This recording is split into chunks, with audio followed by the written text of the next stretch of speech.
So today's lecture on formation of MnCN6 complex. The central metal atom of this complex is a Mn. The coordination number of the complex is a 6 because Mn is a central metal atoms. Why it is called as central metal atoms? Because 6 cyanide ligand or 6 cyanide ligand is attached to the manganese, and oxidation state of this complex is a plus 3. Why it is plus 3? Because minus 6 charge on a Cn and 3 minus charge hold on a coordination pair. So we get the plus 3 charge. It means that Mn loses the 3 electrons from its outermost shell. Then next point is that the ground state electronic configuration of the CMI is Ar4s2 3d5. 4s2 3d5. Then but excited state is equal to Ar 4s0 3d4 because two electrons is lost from the 4s cell and one of the electron is lost from the 3d cell. म्हणून याचं electronic configuration काय आलेलं आहे 4s0 3d4 4s0 3d4. त्याच्यानंतर हे जर आपण box diagram मध्ये जर पाहिलं तर आपल्याला असं लक्षात येईल की जे काही इलेक्ट्रॉन्स असतात कोणते इलेक्ट्रॉन्स जे काही सायनाइडचे इलेक्ट्रॉन्स असतील किंवा सायनाइडचे लोन पेअर ऑफ इलेक्ट्रॉन्स असतात the lone pair of electrons is donated to the vacant orbital created by the central metal atoms. Central metal atoms काय करते की vacant orbital क्रिएट करते फॉर द बॉन्डिंग फॉर्मेशन साठी. मग हे जे काही 6 लिगँड्स असतात 6 CN लिगँड येतं they donate the lone pair of electrons in a vacant orbital and then there is formation of the hybridization. आणि मग जेवढे ऑर्बिटल त्याच्यामध्ये इन्व्हॉल्व होतात फॉर एक्झाम्पल आपण काल पाहिलंच की तेवढे ऑर्बिटल इन्व्हॉल्व होऊ शकतात त्याच्यात. हे कसं डिपेंड असते इट्स डिपेंड अपॉन द जेवढे ऑर्बिटल्स अवेलेबल केले तेवढे ऑर्बिटल्स काय होतात हायब्रिडायशन मध्ये भाग घेतात. म्हणजेच आपल्याला सांगता येईल की सेंट्रल मेटल ॲटम्सचं vacant orbital is combine with the fulfil atomic orbital of the ligands. Ligands fulfil atomic orbital आणि सेंट्रल मेटल ॲटम्सचं काय असते सेंट्रल मेटल ॲटम्स असणार इथं व्हॅकंट ऑर्बिटल. ज्यावेळेस ते कंबाईन होतात then there is formation of the hybrid orbital and this is called as the hybridization D2sp3 hybridization. मग तिथं काय होईल D2sp3 असं काय होईल hybridization तिथं जनरली होत असते.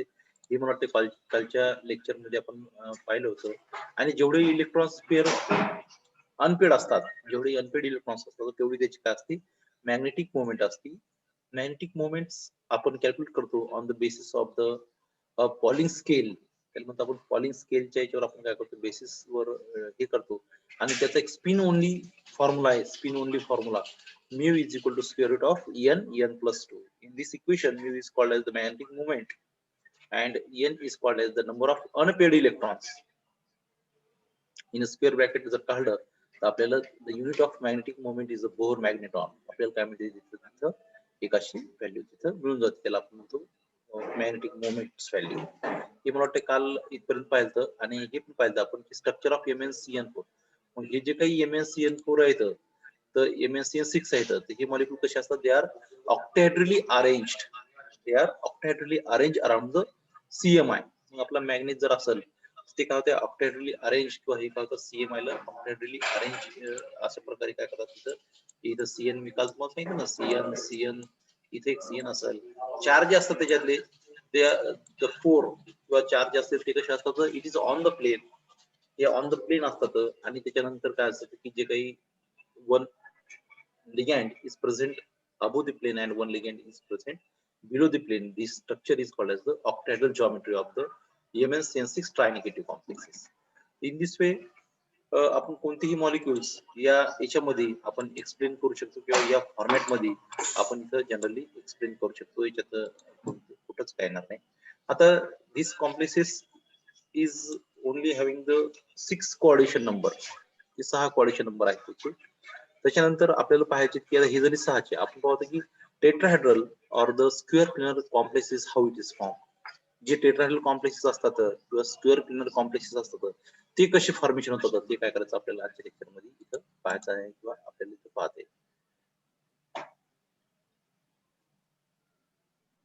इथे दोन हे राहील वाटते मला वाटतं इथं सीएनचं झालं होतं कालच्या लेक्चर मध्ये. फॉर्मेशन ऑफ हे पाहायचंय फेरिसचा आपण formation of FeF6 try negative complex.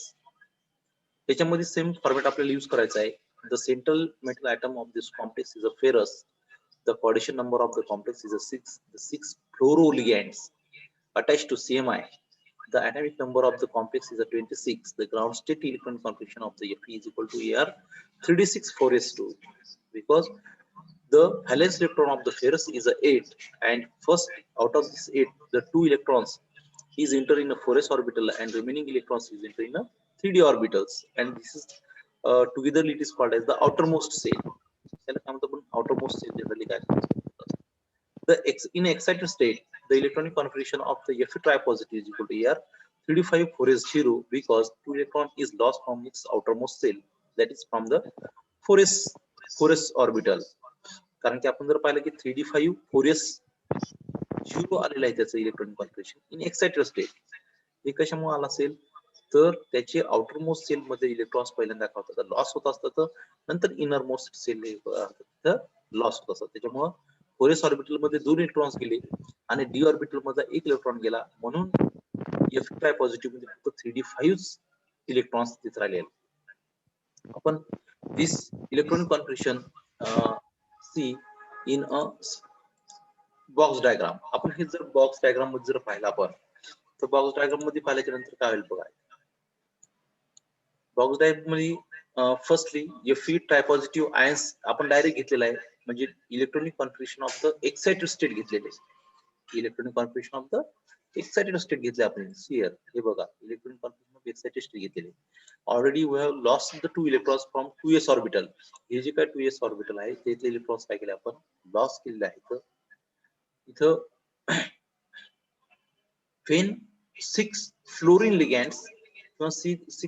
ligands come close towards the central metal atom Fe, that times they donates the lone pair of electrons in a vacant orbital created by the central metal atom.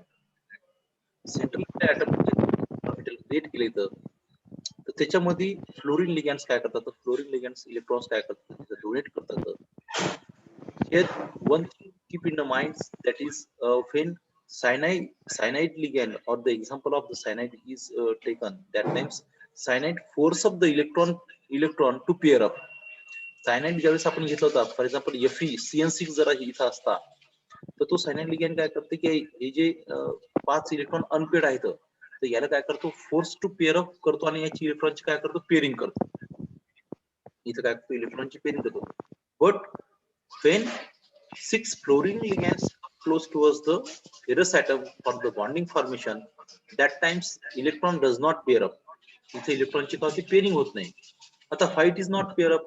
कशामुळे pairing होत नसेल, because fluorine is a weak field ligand.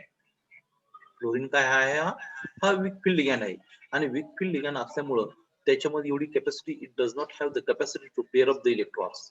हे electron pairing करण्याची जी capacity असते त्या fluorine लिगॅंड्स मध्ये नसते, किंवा ती फोर्स करत नाहीत की तेवढं फोर्सची पेअरिंग नसते करू शकत. मग अशा वेळेस काय होत असते की मग हे जे काही 5 इलेक्ट्रॉन्स डी ऑर्बिटल मध्ये अनपेड आहेत they are as it is up to the bonding formation or up to the hybridisation formation. जोपर्यंत त्याचं हायब्रिडेशन होत नाही तोपर्यंत काय असते की तोपर्यंत त्याचं हायब्रिडेशन होत नाही तोपर्यंत ऍज इट इज अनपेडच राहतात. If they are unpaired, then it does not available any vacant orbital in a 3D orbital. See, इथं पाहिजे थोडंसं हे एक्झाम्पल तिथं जाणून म्हणजे घेतलेलं आहे की याच्यामध्ये जे काही इलेक्ट्रॉन्स आहेत फ्लोरीनच्या एक्झाम्पल मध्ये, तर त्या फ्लोरीनच्या एक्झाम्पल मध्ये इथे इलेक्ट्रॉनची पेअरिंग होत नाही. इलेक्ट्रॉनची पेअरिंग होत नाही. मग इलेक्ट्रॉनची जर पेअरिंग नाही झाली काय होईल, इलेक्ट्रॉनची जर पेअरिंग नाही झाली तर मग हे 3D ऑर्बिटल आहे, तर 3D orbital is not available for the hybridisation. Hybridisation साठी 3D ऑर्बिटल हा इथं इन्व्हॉल्व नसते, किंवा 3D ऑर्बिटल इथे इन्व्हॉल्व नसते, होऊ शकत नाही. मग आता 3D ऑर्बिटल जर इन्व्हॉल्व नाही झालं तर मग कोणतं ऑर्बिटल इन्व्हॉल्व होईल, तिथं होईल 4D orbital. Because 4D orbital कधी असते 4s पहिले असते 3D 4s 4p आणि 4D. आणि 4D ऑर्बिटल हे सध्या कसं आहे व्हॅकंट एकदम, म्हणजे त्याला म्हणतो आपण it's called as the outer shell किंवा आउटर मोस्ट सेल. मग यामध्ये काय होणार की 3D चे ऑर्बिटल ऍज इट इज राहतील, वन सिंगल इलेक्ट्रॉन्स राहतील याच्यात.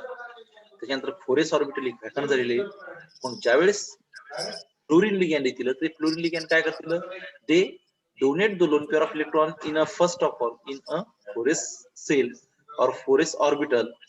Then आता हे 4s ऑर्बिटल मध्ये आलेले इलेक्ट्रॉन्स इथे इथे टाकतील, एक एक फ्लोरीन, दुसरा टाकले याच्यामध्ये, हा झाले 3p चे 3 ऑर्बिटल, हे झाले 3p चे 3 ऑर्बिटल, 1 2 3, आणि एक असेल s चा, आणि जो आउटर मोस्ट सेल आहे त्याला म्हणतो आपण 4d.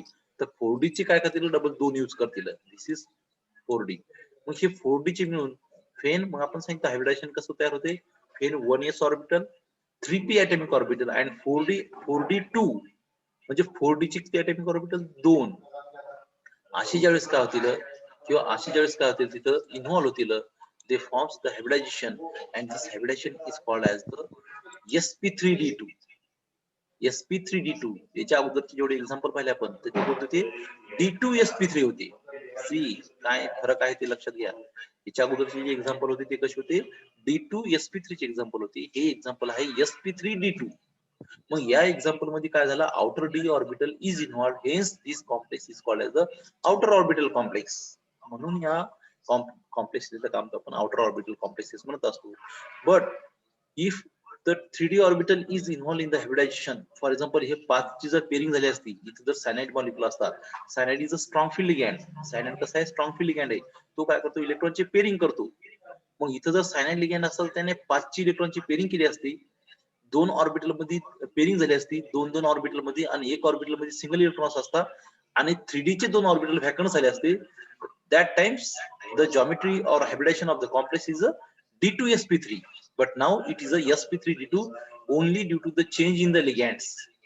कशामुळे झालं फक्त एवढं, हे फक्त लिगॅंड चेंज झाल्यामुळे झालं. इथं लिगॅंड जर चेंज झाला नसता, लिगॅंड जर स्ट्रॉंग फील्ड लिगॅंड असता, तर स्ट्रॉंग फील्ड लिगॅंडला जॉमेट्री आली असती sp3d2. Geometry is a octahedral, no doubt.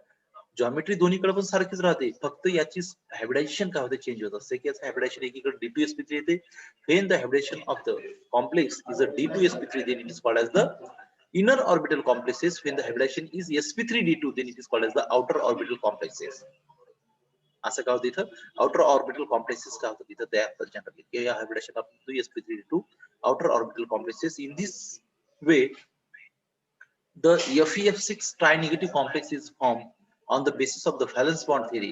कारण की व्हॅलेन्स बॉन्ड थिअरीचं पहिलं जर वाक्य पाहिलं असेल, तर पहिलं अझम्पशन जर पाहिलं असेल, तर first assumption is that any central metal atoms or the central metal atoms creates or available the vacant orbital for the bonding formation. and जेवढ्या नंबरचे तिथं बॉन्ड फॉर्मेशन होतील, किंवा जेवढ्या नंबरचे व्हॅकंट ऑर्बिटल असतील, तेवढा त्याचा काय असतो, तेवढा त्याचा बॉन्डिंग फॉर्मेशनचा म्हणण्यापेक्षा तेवढा त्याचा काय असतो तिथं, त्याचा कॉर्डिशन नंबर असतो त्या मॉलिक्युलचा, लक्षात. तर मग याच्यामध्ये 6 बॉन्ड्स जनरली फॉर्मेशन होतात, कोणासोबत, फेरस सोबत, आणि this 6 bond is form due to the coordinate bond. इथं काय होते, मग कोऑर्डिनेशन बॉन्डिंग जनरली काय होते, फॉर्मेशन होत असते. आणि मग या मॉलिक्युलचं जर आपण स्ट्रक्चर पाहिलं, किंवा स्ट्रक्चरचा जर विचार केला, then it the geometry of the complex is a octahedral in nature. या कॉम्प्लेक्सेस काय असेल, ते geometry असेल octahedral nature, इथे काय असेल, geometry असेल. हे पहा इथं काय दिलेलं आहे, इथं when 6 ligand fluorine ligand come close to us for the bonding formation with the Fe, they donate the lone pair of electrons to the vacant orbital. When 1s 3p and 2d atomic orbitals combine together, then there is a sp3d2 hybridization. इथं काय होतं की sp3d2 hybridization इथं formation होते, and the complex acquires the octahedral geometry. म्हणजे कॉम्प्लेक्सला काय octahedral geometries काय होईल तिथं फॉर्मेशन होत असते, आणि the complex contain 5 unpaired electrons. The complex contain 5 unpaired electrons, hence the complex is called as the paramagnetic complexes. ज्या कॉम्प्लेक्सेस मध्ये अनपेड इलेक्ट्रॉन्स असतात, त्या कॉम्प्लेक्सेस आपण काय म्हणत असतो, this complexes is called as the paramagnetic complexes. आणि paramagnetic complexes कसे असतात, paramagnetic, why it is called as the paramagnetic, because when this when such type of complexes when we are placed in a magnetic field, they are attracted towards the magnetic field due to the presence of unpaired electrons. Hence it is called as the paramagnetic complexes or paramagnetic in nature. The magnetic moments of the complex is a 5.92 bm. Why it is called as 5.92 bm? Because 5 unpaired electron is present in these complexes. So या complexes मध्ये 5 हे काय असतात तर unpaired electrons असतात. या 5 हे काय असतात तर unpaired electrons असतात. म्हणून या complexes मध्ये 5.92 ही काय त्याची बोर मॅग्नेट्रॉन एवढी काय ती त्याची व्हॅल्यू येते. And lastly the structure of FeF6CF असं स्ट्रक्चर ऑक्टॅडल जॉमेट्रीचं काय असते स्ट्रक्चर असते किंवा ऑक्टॅडल जॉमेट्रीचं काय आहे स्ट्रक्चर आहे. या स्ट्रक्चर मध्ये the bond angle between this Fe and above the plane आणि below the plane जे दोन मॉलिक्युल्स असतात याचा जर विचार केला आपण तर दिस बॉन्ड असतो 90 डिग्री सेंटीग्रेड. हा 90 डिग्री सेंटीग्रेडचा एक बॉन्ड अँगल असतो या दोन याचा. आणि हे जे असतील हे काय असतात हे असतील याच्यात 9 किंवा 120 चे असतील बाकीचे हे बॉन्ड अँगल्स काय असतात हे एकमेकाला काय असते इथं मिक्स आहे. तर इन दिस वे आपण कोणताही कॉम्प्लेक्स काय करू शकतो तिथं एक्सप्लेन करू शकतो किंवा आपल्याला कोणताही कॉम्प्लेक्स तिथं एक्सप्लेन करता येतो. लक्षात तीन. आता पहा ही झाले ऑक्टॅडल कॉम्प्लेक्सेस. हे होते आपले ऑक्टॅडल कॉम्प्लेक्सेस. आता आपण काय करू का की we will see the next some example of the tetrahedral complexes or square planar complexes. काही कॉम्प्लेक्सेस काय करू आपण टेट्राहेड्रल कॉम्प्लेक्सेस पाहू. काही कॉम्प्लेक्सेस काय करू आपण स्क्वेअर प्लेनर कॉम्प्लेक्सचे काही एक्झाम्पल बघू. आणि त्याच्यानंतर शेवटचा टॉपिक या युनिटचे संपवता आपल्याला किंवा युनिटचं म्हणण्यापेक्षा पार्ट ए च संपवता. Formation of NiCN4 dinegative complex. See आता हा भाग NiCN4 डायनेगेटिव्ह कॉम्प्लेक्स आहे. याचं करता वेळेस किंवा याचं लिहिता वेळेस हे तुम्हाला कसं लिहावं लागणार आहे सेम ऍज इट इज. जसं आपण वरचे ऑक्टॅडल कॉम्प्लेक्सेस लिहिले तर तसे सेम ऑक्टॅडल कॉम्प्लेक्सेस सारखंच काय करायचं आपल्याला याचं लिहायचं आहे. The central metal ion of this complex is a nickel. The coordination number of the complex is a 4. The 4 cyanide ligands attached to CMI. पहा इथं coordination number of this complex is किती असेल मग निकेलचा coordination number 4 असतो. कशामुळे 4 असतो कारण की 4 cyanide ligand is attached to the ENI. आता कोण सांगते what is the definition of the coordination number किंवा कोऑर्डिनेशन नंबरची डेफिनेशन कोण सांगते. आपण याच्या अगोदरच रिपीट केलेलं आहे किंवा तुमच्यापैकी मला वाटतं कोणतरी सांगा की what is the definition of coordination number. Vidya Jadhav, Ashwini Kabage, Nisha Yevle, Parvati Shete, Payal Sharma, Pravin Chate, Sachin Sanap, Sakshi Parik, Ruchita Kochhar, Shaikh Wajid. तुमच्यापैकी कोणतरी मला सांगा की काय असते what is the definition of coordination number. सांगता येईल का पायल?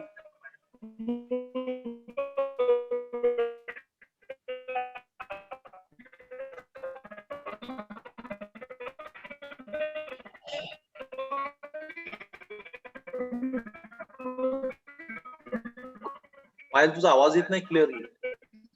हॅलो पायल.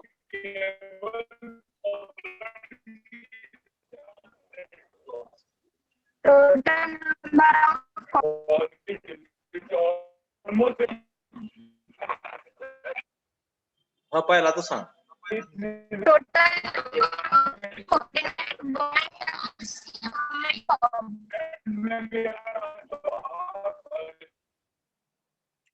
तिनं ते म्हणजे आवाज ऐकू नाही आला पण तिने जे पहिली जी स्टार्टिंग केलेलं आहे ते स्टार्टिंग म्हणून मला लक्षात आलं तिने बरोबर सांगितलेलं आहे आन्सर. तिने सांगितलं की टोटल नंबर ऑफ असं मी एवढंच ऐकू आलं तिने बरोबर सांगितलं उत्तर. त्याचं कोऑर्डिनेशन नंबरचे डेफिनेशन काय आहे total number of coordinate bond form by the can form by the CMI can form.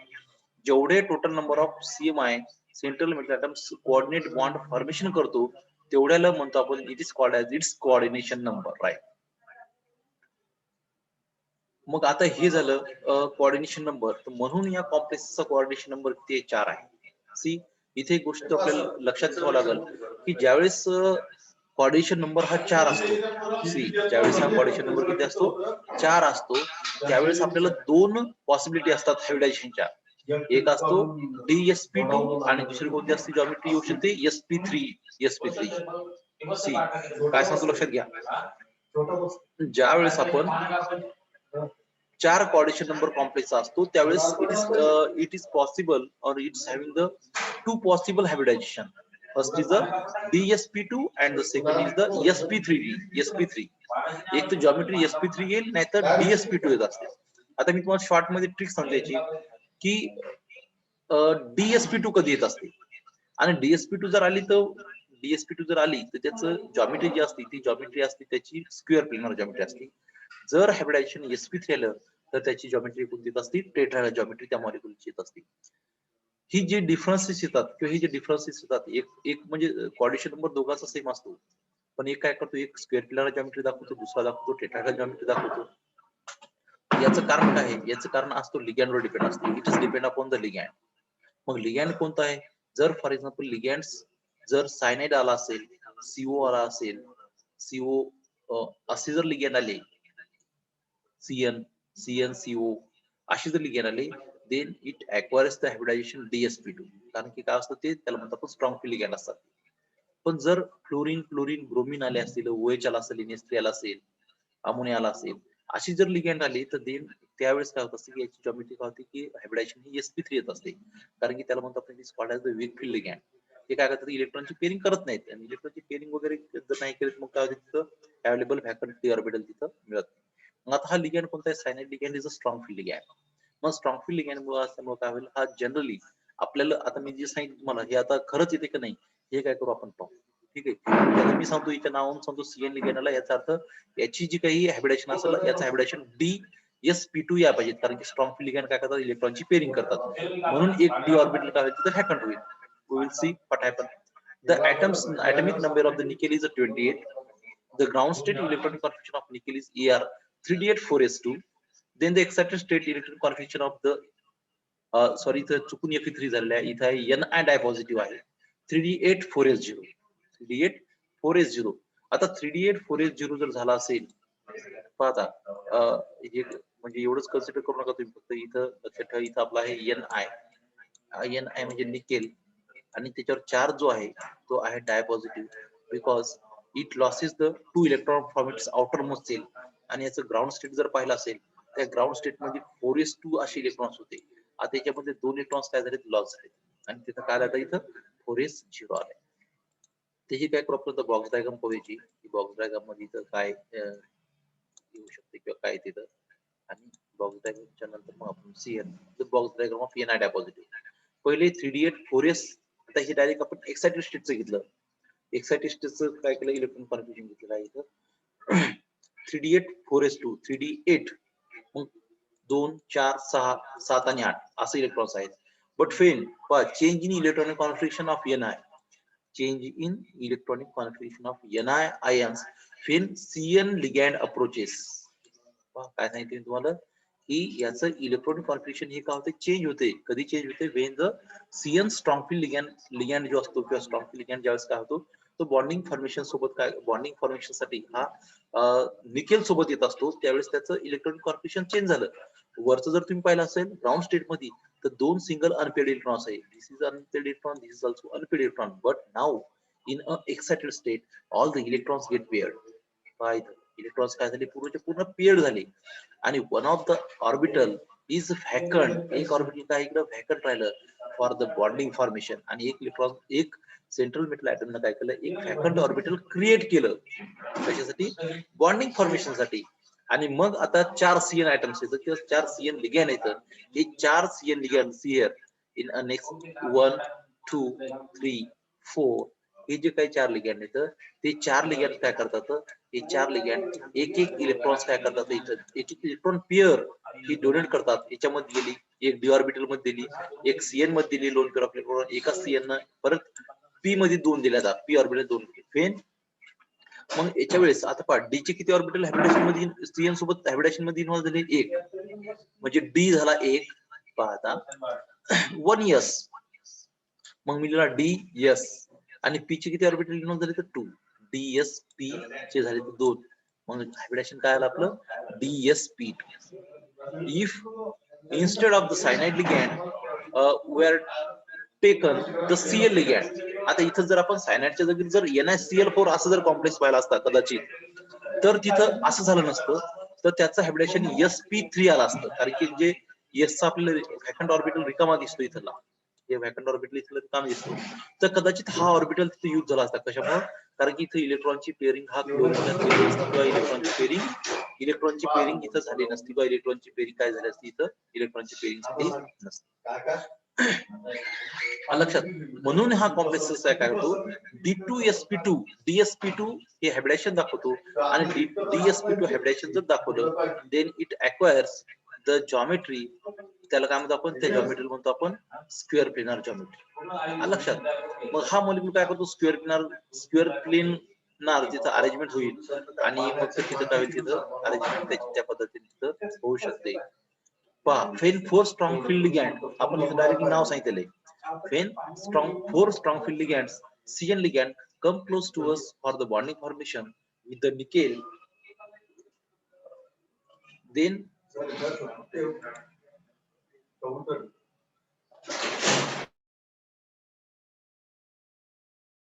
मग त्याच्यानंतर काय होईल, bonding formation with the nickel, they donate the lone pair of electrons to the vacant orbital.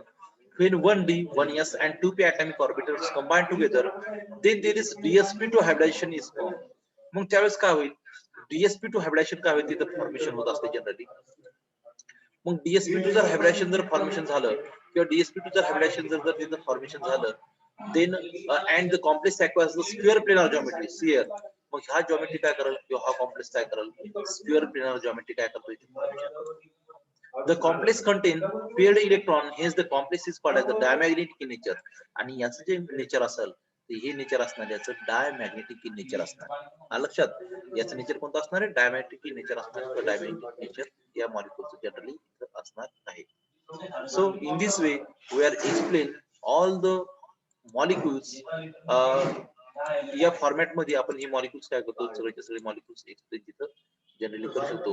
And lastly the structure of NiCN4 dinegative complex. NiCN4 चं डायनेगेटिव्ह complex हे अशा प्रकारे काय असतं, स्क्वेअर प्लेनर स्ट्रक्चर असते. 4 CN मॉलिक्यूल जे असतात ते 4 CN मॉलिक्यूल हे कसे असतात, हे पहा 4 CN मॉलिक्यूल हे कसे असतात, दे आर स्क्वेअर प्लेनर. म्हणजे हा झाला स्क्वेअर CN. या स्क्वेअर प्लेनर वर काय असतं, 1 2 3 4, 1 हे 2 इथं 3 आणि हे 4. there are the 4 ligands is attached square planar on a with the nickel सोबत काय असतात ते अटॅच असतात. in this way we can explain all the molecules किंवा आपल्या आपण ऑल सगळे मॉलिक्यूल्स काय करू शकतो आपण ते या प्रमाणे आपण तिथे काय करू शकतो, तिथं एक्सप्लेन करू शकतो. लास्टचा कॉम्प्लेक्स पाहू आपण आता. लास्टचा कॉम्प्लेक्स झाला की नंतर जे पुढचं टॉपिक आहे त्याला आपण तिथं सुरुवात करू. आता पाय एक पाहिलं आपण NiCN4 पाहिलं, आता आपण NiCl4 डायनेगेटिव्ह पाहू. Cl is a weak field ligand. Cl हा वीक फील्ड लिगॅंड असल्यामुळे तुम्हाला आता समजून मी की इथे इलेक्ट्रॉनची पेरिंग होणार नाही. इथे ऑक्सिडेशन स्टेट दोघांची सारखीच आहे, पहिल्या कॉम्प्लेक्सची म्हणजे NiCl4 ची आणि दुसरा कोणता घेतला आपण आता NiCl4 चा. ऑक्सिडेशन स्टेट दोघांची सारखी आहे, पण याचं जे काही इलेक्ट्रॉनिक कॉन्फिगरेशन असणार आहे किंवा याचं जे काही हायब्रिडेशन येणार आहे ते हायब्रिडेशन आता sp3 येणार. आलं का कशामुळं, कारण की क्लोरीन हा लिगॅंड वीक फील्ड आहे आणि weak field ligand does not pair up the electron और does not force up to pair up the electrons. Electron होणार नाही, त्याच्यामुळे याची sp3 हायब्रिडेशन तिथे जनरली येऊ शकते. तर मग हे वरचं जे लिहिलं ऍटॉमिक नंबर निकेलचा 28, त्याचं इलेक्ट्रॉनिक कॉन्फिगरेशन आहे ground state 3d4s2 and in excited state it loses the 2 electron from its outermost shell 3d8 4s0. हे त्याचं काय असेल इलेक्ट्रॉनिक कॉन्फिगरेशन असेल. ते जर आपण बॉक्स डायग्राम मध्ये जर पाहिलं तर पहा इथं एक्साइटेड स्टेट मधलं काय लिहिलेलं असं लिहिलेलं आहे आणि Ni present in dipositive oxidation state. त्याच्यामुळे काय झालं की याचं ऑक्सिडेशन स्टेट हे काय असेल, हे असेल जे काही 2 इलेक्ट्रॉन्स असतील 2 इलेक्ट्रॉन्स नॉट पेअर्ड अप किंवा पेअर अप, इथे इलेक्ट्रॉनची पेअरिंग तिथे होणार नाही किंवा इलेक्ट्रॉनची पेअरिंग काय होईल, तिथे इलेक्ट्रॉनची पेअरिंग होणार नाही. Hence there is no available of one of the 3d orbital for the bonding purpose. Bonding formation साठी एकही इलेक्ट्रॉन्स तिथे अवेलेबल राहणार नाही किंवा एकही इलेक्ट्रॉन्स तिथे अवेलेबल राहणार नाही. म्हणून द एस ऑर्बिटल मध्ये येणारे electrons orphan 4 Cl ligands come close towards the nickel for the bonding formation. That times it's donate the lone pair of electron in a s orbital and 3p orbital. मग येणारे जी chlorine ligand आहेत ते काय करतील, या S orbital मध्ये इलेक्ट्रॉनची pair donate करायला एक, त्याच्यानंतर दुसरे जे 3 ऑर्बिटल आहेत कशा कशाचे या पी ऑर्बिटलचे, या 3 पी ऑर्बिटल मध्ये काय करतील इलेक्ट्रॉन पेअर काय करतील डोनेट करतील. In this way there is formation of the when. आता इथं काय होईल मग इथं पहा कोणते कोणते असतील आपले ऍटॉमिक ऑर्बिटल इन्व्हॉल्व झालेले? एक असेल S म्हणजे 1s आणि P चे किती झाले इकडे 3 आणि 1 झाले 4 म्हणजे जॉमेट्री कोणती आपलं sp3. Then hybridization of this molecule is sp3. In this molecule 2 electron is unpaired. आता तुम्ही जर इथं पाहिलं असेल तर बघा इथं इलेक्ट्रॉन 2 अनपेड आहेत म्हणून हेच the molecule is called as the paramagnetic in nature and the magnetic moment of this complex is, मग या कॉम्प्लेक्सची मॅग्नेटिक मोमेंट काय असेल 2.83 bm. bm म्हणजे आपण बोहर मॅग्नेटॉन एवढी याची काय असेल मॅग्नेटिक मोमेंट जनरली इथं येऊ शकते. And the structure if the molecules having the sp3 hybridisation, जर मॉलिक्युल sp3 हायब्रिडायझेशन जर असेल then it acquires the tetrahedral geometry. या मॉलिक्युलला काय ही टेट्राहेड्रल जॉमेट्री काय होऊ शकते, टेट्राहेड्रल जॉमेट्री काय येत असते, टेट्राहेड्रल जॉमेट्री होत असते या मॉलिक्युल ॲक्वायर होत असते. लक्षात. अशा प्रकारे मग याचं जर आपण स्ट्रक्चर जर पाहिलं असेल किंवा स्ट्रक्चर पाहिलं असेल see here, this is the structure of the NiCl4. Tetrahedral geometry कशाली पाहिजे. This is the tetrahedral geometry of the molecule. याला म्हणतो आपण टेट्राहेड्रल जॉमेट्री. ही या प्रकारे आपल्या टेट्राहेड्रल जॉमेट्री या मॉलिक्यूलची दिसत असते. And the molecule is a tetrahedral structure of this molecule. हेच आपण निकल सोबत जर सायनाइड असतात तर याचं स्ट्रक्चर काय आलं होतं याच्या अगोदरच्या याच्यात पाहिलं आपण कोणतं स्ट्रक्चर आलं होतं, this is called as the square planar geometry. The difference is arises due to the presence of the strong field ligand and the weak field ligand. एक होता स्ट्रॉंग field ligand आणि एक होता weak field ligand. हा main difference तुमच्या लक्षात यावा म्हणून काय केलं आपण हे आजचं एक्झाम्पल इथं काय केलेलं आहे, इथे एक्झाम्पल साठी तुम्हाला दोन्ही घेतलेले आहे. त्यानंतर आपण पुढचं टॉपिक्स घेऊ, शॉर्टली घेऊ, एकदम सोपं पण आहे. Difference between inner orbital complexes आणि आउटर ऑर्बिटल कॉम्प्लेक्सेस.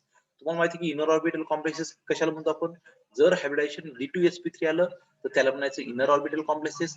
जर हायब्रिडायझेशन ऑक्टॅहेड्रलचं sp3d2 आला असेल तर त्याला म्हणतो आपण this called as the outer orbital complexes because outer d orbital is involved in the hybridization or inner orbital is involved in the hybridization. So inner orbital काय होतं इथं इन्व्हॉल्व होत असते किंवा outer orbital इथं इन्व्हॉल्व होत असते. This is the first point or the first difference. These are formed by the D2sp3 hybridization. n-1 orbital is involved कशामध्ये inner orbital मध्ये आणि outer orbital complexes मध्ये काय होते sp3d2 hybridization असते आणि np atomic orbital काय होतात इन्व्हॉल्व होत असतात. The second point, these complexes have the lesser number of the unpaired electron and hence called as the low spin or the spin paired octahedral complexes. याच्यामध्ये जर तुम्ही पाहिलं असेल D2sp3 मध्ये जनरली काय होतं pairing of electrons take place. तिथे काय होत असते की इलेक्ट्रॉनची पेरिंग होत असते. मग इलेक्ट्रॉनची जर पेरिंग होत असते याचा अर्थ काय झाला की इलेक्ट्रॉन म्हणजे अनपेड इलेक्ट्रॉनची संख्या काय झाली कमी झाली. म्हणून आपण इनर ऑर्बिटल कॉम्प्लेक्सेस मध्ये सेकंड पॉइंट लिहिला आहे, these complexes have lesser number of unpaired electron. याच्यामध्ये काय असतात कमी प्रमाणात अनपेड इलेक्ट्रॉन्स असतात. Hence this complexes is called as the low spin complexes or the spin paired. Spin paired म्हणजे इलेक्ट्रॉनची पेरिंग झालेले कॉम्प्लेक्स इलेक्ट्रॉन्स करतात इथे जास्त आढळतात. But in outer orbital complexes, these complexes have the greater number of unpaired electrons. जर याच्यामध्ये पाहिलं असेल आपण तर greater number of unpaired electrons काय असतात किंवा ग्रेटर नंबरचे तिथं अनपेड इलेक्ट्रॉन्स किंवा इलेक्ट्रॉनची अनपेड इलेक्ट्रॉनची संख्या ही जास्त असते. Hence this type of complexes is called as the low spin. त्याला म्हणतो आपण हाय स्पिन कॉम्प्लेक्सेस जनरली आपण काय करतो त्याला म्हणतो is the second comparison or the second difference between outer orbital complex and inner orbital complexes. Then next third point is that these complexes are formed by the strong field ligand. मी तुम्हाला आता सांगितलं inner orbital complexes ही जे असतात they are form by the strong field ligand. Generally CnCO जे असतात ना ligand हे CnCO सारखे लिगॅंड हे स्ट्रॉंग फील्ड लिगॅंड असतात. त्याच्यामुळे काय होतं की इनर ऑर्बिटल कॉम्प्लेक्सेस फॉर्मेशन होतं. These complexes are form by the weak field ligand. मग हे जे आउटर ऑर्बिटल कॉम्प्लेक्सेस असतात हे काय कशाचे असतात they are form by the weak field ligand काय होतात ते फॉर्मेशन होत असतात किंवा वीक फील्ड लिगॅंड काय होतात ते फॉर्मेशन होतात. For example chlorine fluorine bromine iodine NH3 OH वगैरे हे जे असतात they are called as the weak field ligand आणि वीक फील्ड लिगॅंड काय होत असतात ते. Then last point of this topic is the experimental magnetic moment value less than theoretical magnetic moment. इथे काय होतं की एक्सपेरिमेंटल जी मॅग्नेटिक मोमेंट असेल किंवा एक्सपेरिमेंटल मॅग्नेटिक मोमेंट जे असेल magnetic moment value is less than the theoretic magnetic moment. म्हणजे magnetic moment value ही कशी असते कमी असते याच्यामध्ये.